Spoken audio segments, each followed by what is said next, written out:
Ibinigay ng Bangko Sentral ng Pilipinas sa GMA News ang mga videong ito na gagamitin nilang ebidensya laban sa isang social media influencer at 4 na iba pa kaugnay sa paglabag sa Presidential Decree 247. Una sa listahan ng inireklamo ng BSP ang pagpunit ng isang social media influencer sa 20 pesos. So magbabago rin po ako, kaya lang hindi po siya ngayon. Kailan? Baka bukas, sa makalawa.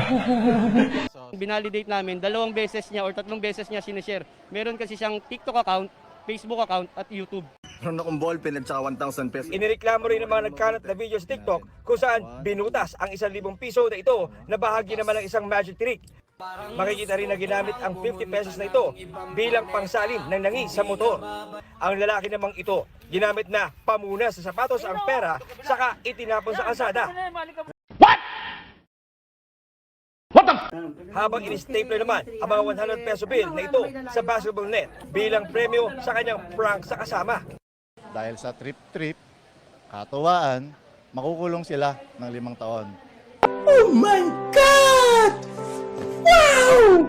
At sa halagang 20 pesos lang nasisirain nila, magmumulta ng 20,000 pesos. Ang magician na si Carl Kiong, sinabing di totoong pera ang kanyang ginamit sa video.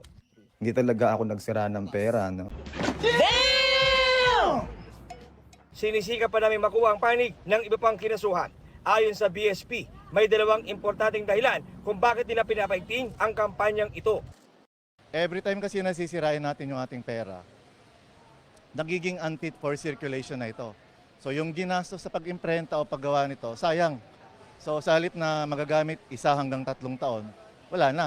Short change tayo, ika nga. Pangalawa is yung pinaka-importante is yung disiplina. So wag ma-fall sa tinatawag na post now, iyak later.